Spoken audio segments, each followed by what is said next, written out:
마태복음 26장 17절에서 29절까지입니다. 길지만 함께 합독하도록 하시겠습니다.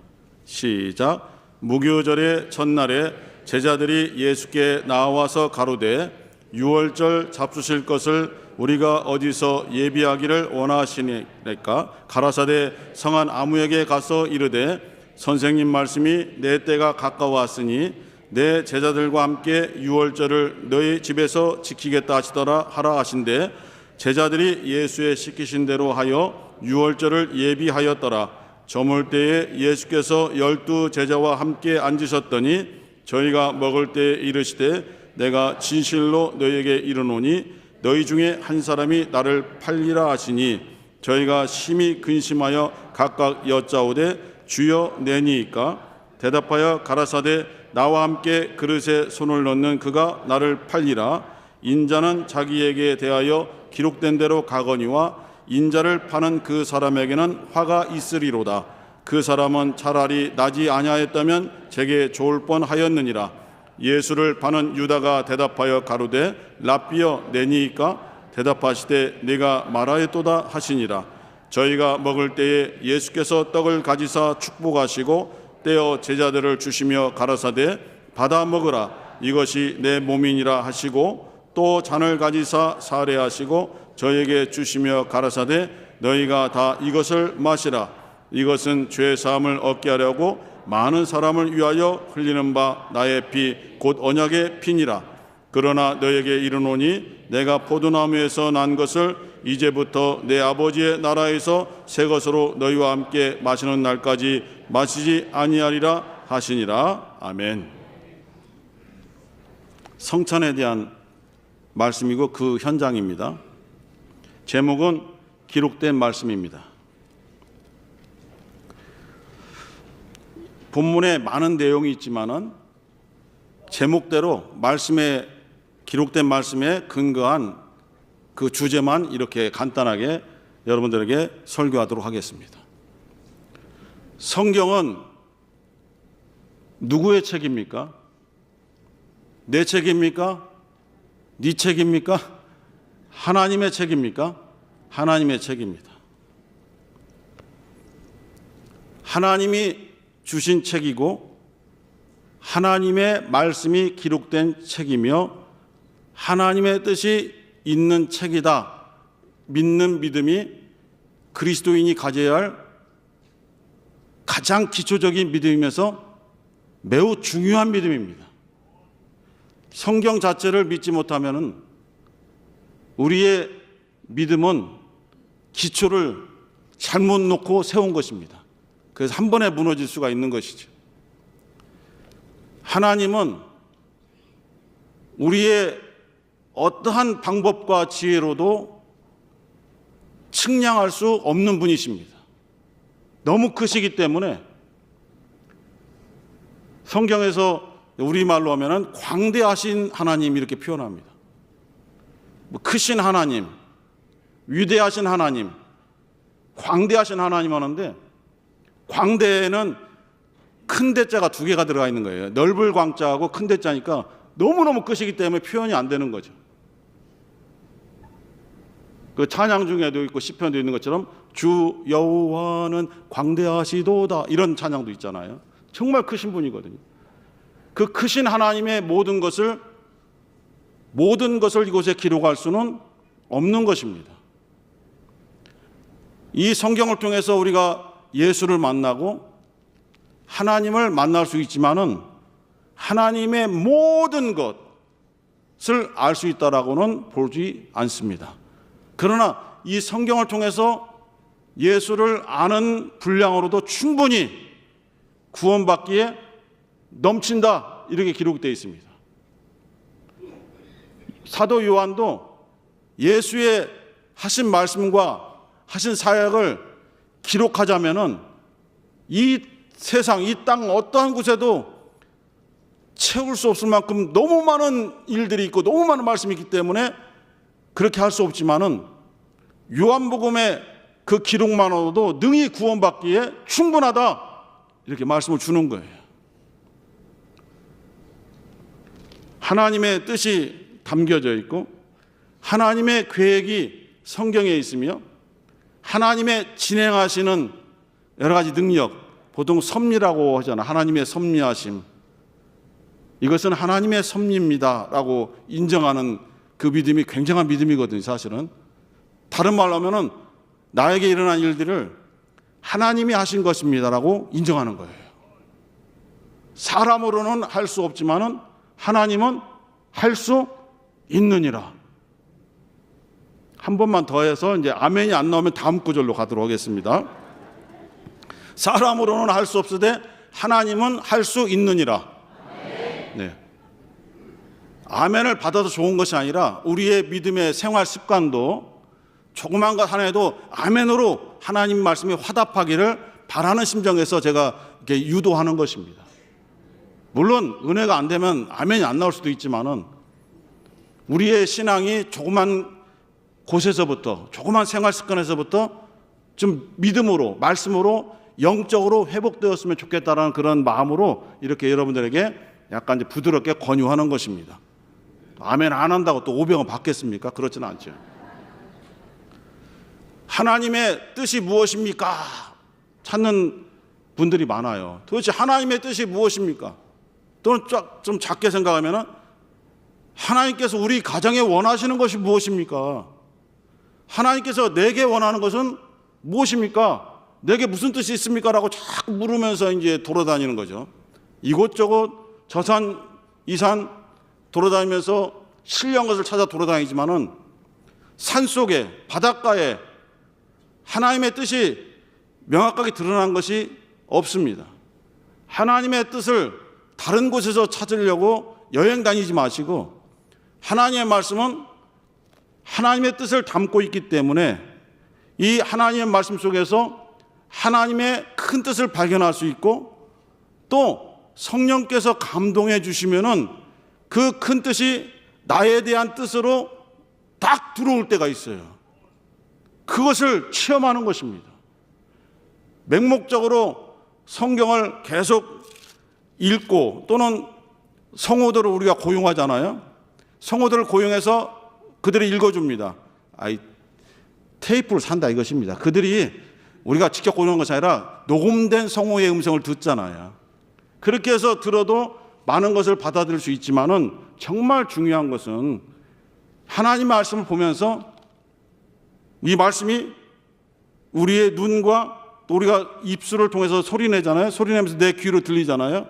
그러면서 갑자기 육신적인 것이 아니라 내 마음에 내 심령에 표현할 수 없는 어떠한 현상으로 갑자기 팍 꽂힐 때가 있어요. 감당이 안 되죠. 우리의 감정으로 그 현상을 감당할 수 없어요. 주체가 안 돼서 어떤 분들은 자기도 모르는 사이에 눈물이 막 쏟아지면서 이 말씀 속으로 깊이 파고드는 것이죠. 하지만은 하나님의 말씀을 대할 때에 우리가 파고드는 것이 아닙니다. 우리가 말씀 속에 몰입하는 것이 아닙니다. 하나님의 말씀이 내 영혼에 파고드시는 것입니다. 하나님의 말씀이 우리 환경 속에 임하는 것입니다. 그것을 체험하는 거예요.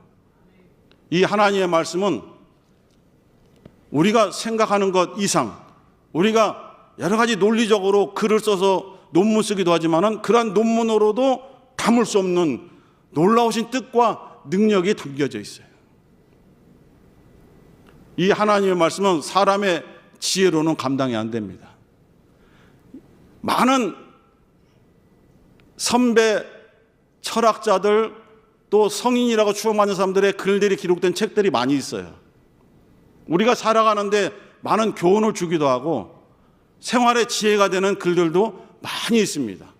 학문적으로도 도움을 주는 책을 쓴 분들이 많이 있습니다.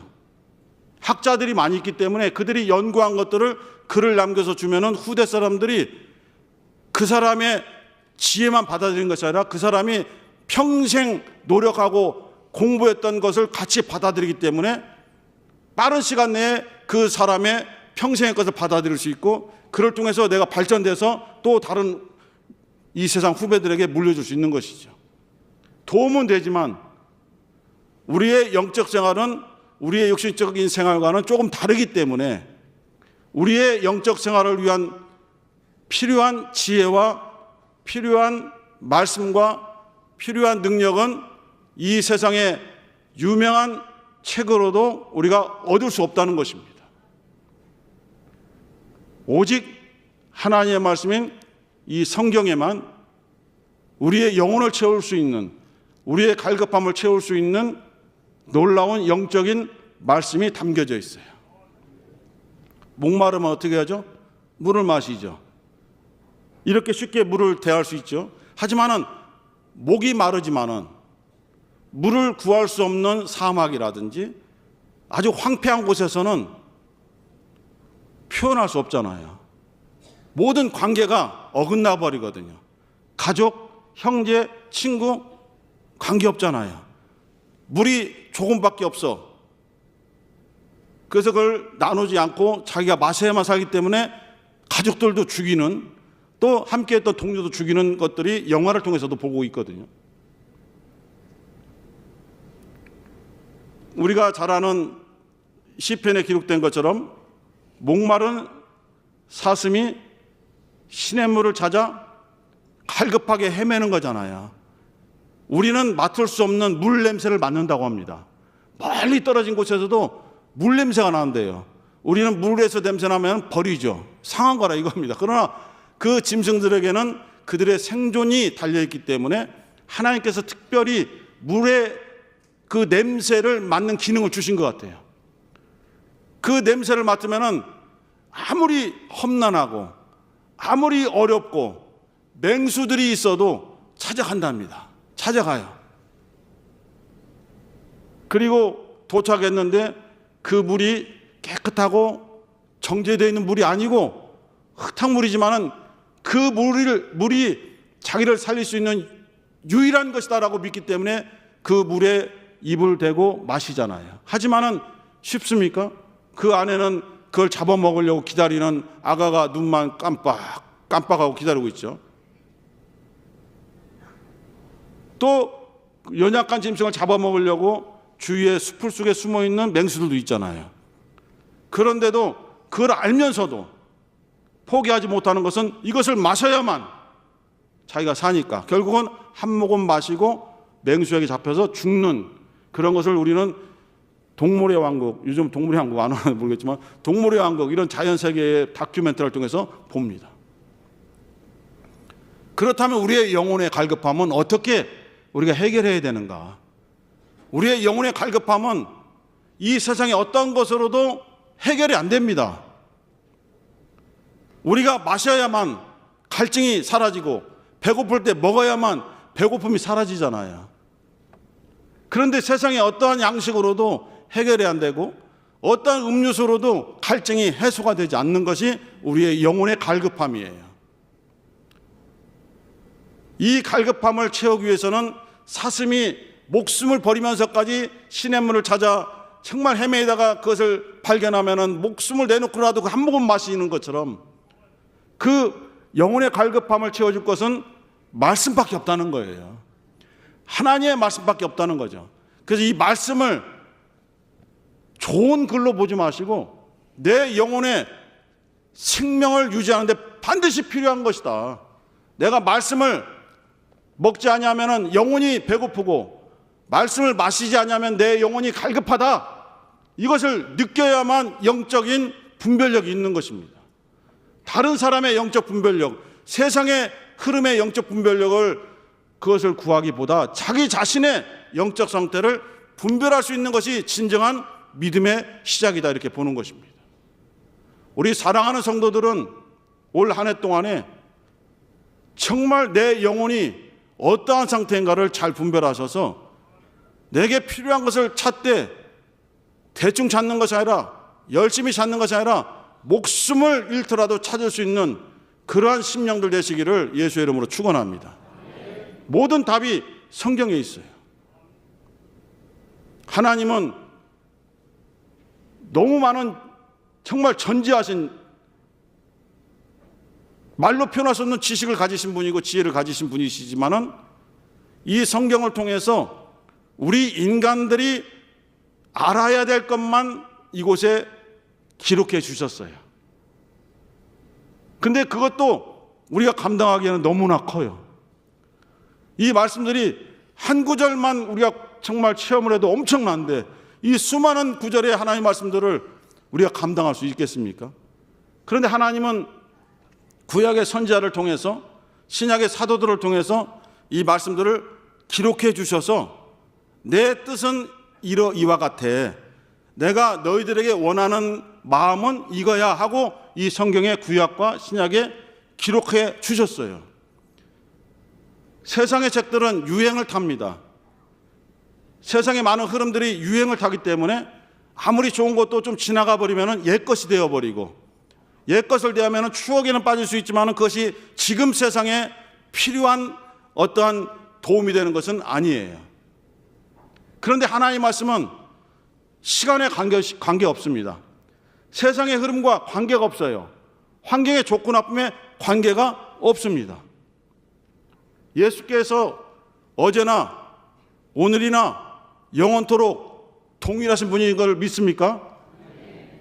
그가 하신 모든 말씀도 동일하고 하나님의 말씀도 구약이나 신약이나 그것이 믿는 사람들에게는 동일한 역사로 나타나게 됩니다. 그래서 히브리서 4장 12절에 하나님의 말씀은 살았고 운동력이 있어서 좌우에 왼쪽 오른쪽에 날선 검보다도 더 예리하여, 어떤 칼들은 너무 예리해서 종이를 이렇게 내려놓으면 저절로 쫙 갈라지는 거 보셨죠? 그런 예리함보다도 더 예리한 것이 하나님의 말씀입니다.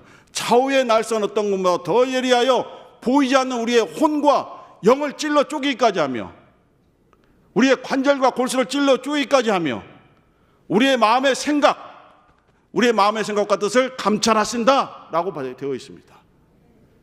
그 하나님의 말씀이 시공을 초월합니다. 시간을 초월하고 공간을 초월합니다.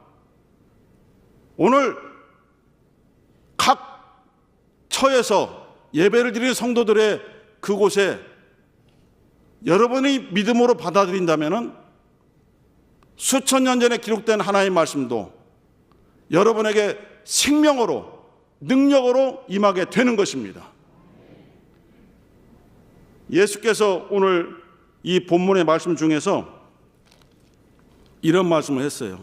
가룟 유다에 대해서 말씀하시면서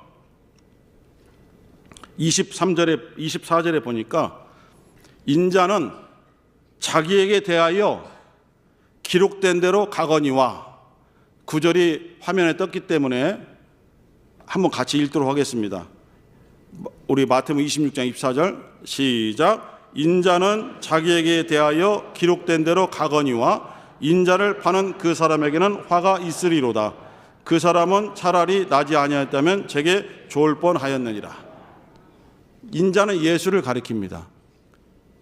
예수께서 인자라고 표현할 때는 자기를 낮추신 표현이에요. 내가 하나님의 아들은 이렇게 간다, 메시아는 이렇게 간다가 아니라 자기를 가장 낮춰서 부르는 표현이 인자입니다. 연약한 나는, 육신으로 온 나는 기록된 대로 간다. 내가 가는 방향은 하나님께서 말씀을 주셔서 선지자들이 그 말씀을 성령의 감동으로 받아서 오래전에 기록했는데 나는 하나님의 말씀의 기록대로 간다. 다른 말로 표현하면은 나는 하나님의 뜻에 맞게만 나는 그 길을 간다. 내가 가는 길은 내가 택한 길이 아니고 하나님께서 영원 전에 내가 갈 길을 택해 주셨고 그 길로 가도록 환경을 만들어 주셨고 그 길로 가도록 도움이 되는 사람들을 만나게 해 주셔서 나는 하나님 말씀을, 이 말씀을 매우 존중하기 때문에 이 말씀에 어긋나지 않도록 기도하면서 이 말씀 붙잡고 지금 하나님의 뜻대로 간다. 기록된 대로 간다. 가룟 유다, 네가 돈을 받고 나를 팔아서 내가 그 길로 가는 줄 아느냐? 네가 돈을 받고 나를 밀고 해서 나를 배반하고 나를 팔았기 때문에 내가 십자가의 길로 가는 줄 아느냐? 천만의 말씀, 만만의 콩떡입니다. 예수는 절대로 가룟 유다 때문에 십자가에서 죽으신 것이 아닙니다. 빌라도가 사형 선고를 내려서 죽은 겁니까? 아닙니다. 죽지 아니할 뿐이 빌라도의 선고로 죽었다. 그것은 하나님의 뜻을 인정하지 않는 것입니다. 예수께서 요한복음 10장 17절 18절에서 나는 죽을 권세도 아버지께로부터 받았으며 다시 살 권세도 아버지께로부터 받았다. 내가 죽는 것은 마귀가 나를 억압하고 이 세상 사람들을 그가 조종하여서 십자가에 못 박으셔서 유대인들을 그가 선동하고 가룟 유다가 나를 팔고 빌라도가 선고해서 로마 군인들이 십자가에 못을 박아서 내가 죽은 줄 아느냐? 아니라는 거예요. 하나님 아버지께서 그러한 뜻을 내게 보여주셨고 그 길로 가도록 나를 인도하셨기 때문에 나는 기록된 대로 그 길을 가는 것이지, 가룟 유다 너 때문에 내가 죽는 것이 아니야. 그런데 너는 마귀의 도구로 그렇게 쓰임받았으니 너무 불행하다. 차라리 너는 태어나지 않았으면 너에게는 좋을 뻔했다. 하지만 너와 관계없이 나는 아버지의 뜻대로 간다, 이것입니다. 구약의 광야에서 성막을 만들라라는 하나님의 뜻을 받고 성막을 만들고 그 넓은 메마른 광야에 이스라엘 백성들이 자기들의 천막을 만들어서 이곳저곳 살 때에 무조건 가장 좋은 곳을 자리 잡고 나는 이곳에 자리 잡고 해서 한 것이 아니라 하나님께서 어디에 너희들은 거처하라고 그것까지도 지정해 주셨다니까요. 왜 성막이 중요하느냐? 하나님께서 함께 하시기 때문이겠죠. 성막에 도대체 무엇이 있길래? 여러 가지 것이 있지만 가장 중요한 것은 법궤입니다. 법궤. 법을 담고 있는 상자라는 뜻입니다. 궤가 상자거든요. 법이 뭐냐? 하나님의 율법이죠. 하나님의 말씀이 법입니다. 하나님께서 말씀하신 그대로 이루어지니까. 하나님은 인생이 아니시니 시건치 아니하시고 인자가 아니시니 후회가 없으시도다. 그가 말씀하신 바를 행치 아니하시며 하신 말씀을 시행치 아니하시리야. 아멘이 안 나오기 때문에 다시 한번 할 때에 민수기 23장 19절의 말씀입니다. 하나님의 말씀 반드시 이루어진다는 뜻입니다. 나 여호와는 변혁지 아니하나니. 꼭 강제로 한 것 같잖아요. 강제로 한 거 아닙니다. 그 말씀이 합당한 것이 올 때는 아멘으로 화답해 주는 것도 우리 성도들 각자의 믿음을 돋구는데 굉장히 큰 도움이 됩니다. 정말입니다. 그 성막에 법궤가 있고 법궤를 열으면은 10계명을 적은 모세가 하나님께로부터 받은 돌판이 들어있어요. 2개의 돌판이. 그렇게 중요하다는 거예요. 그걸 가장 소중히 여기는 거예요. 왜? 그 법궤, 하나님 말씀 위에 하나님께서 내 이름을 주겠다라고 약속하셨기 때문에. 그래서 그것을 보호하는 것이 성막이에요. 성막이 너무 중요하고 정말 소중하기 때문에 일반 백성들이 접근할 수 없어요. 그래서 사방으로 레위인들이 그것을 막고 있는 거예요. 레위인들은 세 지파입니다. 무라리, 게르슨, 고앗 세 아들만 있어요. 그 세 지파가 돼서 그 세 지파만 하나님이라 할 수가 있어요. 그런데 특별히 여기서 빼낸 지파가 뭐냐면 아론 지파예요. 제사장 지파라고 하죠. 그래서 모세와 아론의 지파는 동쪽을 맡고 무라리는 북쪽을 맡고 게르손은 서쪽을 맡고 고앗은 남쪽을 맡아서 이렇게 진을 치라는 거예요. 그리고 동쪽의 일반 백성 3개 지파, 북쪽에 3개 지파, 서쪽에 3개 지파, 남쪽에 3개 지파가 있어서 이스라엘 진영이 완전히 말씀 중심으로 딱 갖춰진 거예요. 왜 이것을 우리에게 가르쳐 주느냐? 오늘날 우리들도 하나님 말씀을 중심으로 살라 이것입니다. 내가 중심이 돼서 살아가고 내가 일을 하기 때문에 말씀이 도와주셔야 됩니다. 말씀으로 은혜를 주셔야 됩니다가 아니라 말씀 중심으로 내가 살아가는 거예요. 이것을 원하시는 거예요. 구약의 모든 것들은 그 문자대로 그 어떤 역사대로 해석하면 지식이 될 수 있지만은 이것을 예수 그리스도 안에서 성령으로 감동받아 해석하게 되면 우리에게 은혜가 되고 능력이 되고 우리 힘이 되는 것입니다. 우리 사랑하는 성도들은 올 한 해 동안에 말씀 중심으로 살아가는, 그래서 하나님 말씀의 지혜와 지식과 능력을 함께 소유해서 어떠한 환난이 오나 핍박이 오나 고난이 올지라도 흔들리지 아니하며 말씀으로 살아가시기를 예수의 이름으로 축원합니다. 우리는 하나님의 말씀을 따라갑니다. 주님께서 시험을 이기실 때 능력이 있지만, 하나님의 아들이라 권세가 있지만 자기의 능력, 자기의 권세를 사용해서 원수를 물리친 것이 아닙니다. 마태복음 4장에서 광야에서 금식하시며 시험 받으실 때 기록되었으되 또 기록되었으되 하면서 기록된 말씀을 가지고 원수 마귀를 물리쳤습니다. 그것은 무엇을 보여주느냐? 오늘날 너무 신비한 능력, 신비한 권세, 신비한 어떤 것을 따라서 살려고 하지 말고 이미 주신 기록된 말씀을 의지하며 말씀으로 원수를 물리치고 말씀으로 시험을 이겨내며 말씀으로 너희의 육신의 정욕을 억누르고 말씀으로 승리하며 살아가라. 그리하면 반드시 주님께서 재림하실 때 큰 영광을 보리라 라고 약속을 주고 있는 것입니다. 사랑하는 성도 여러분, 한 해 동안에 말씀을 중심으로 사시고 우리가 사랑하고 우리가 믿고 의지하는 예수께서도 말씀을 중심으로 사셨고 기록된 말씀을 정말 의지하면서 권세를 행하시고 원수를 물리셨어요. 우리는 예수께서 가신 길을 따라서 나아갈 때에 말씀을 의지하며 말씀으로 살아가는 우리 말씀의 성도가 다 되시기를 예수의 이름으로 축원합니다. 기도할 때에 하나님 아버지 우리에게 말씀을 주시고 말씀을 중심으로 살아가게 도와주시오며 내 뜻대로 살지 않고 하나님의 뜻대로 살 수 있도록 인도하여 주시옵소서. 주여 한번 부르시고 기도하겠습니다. 주여.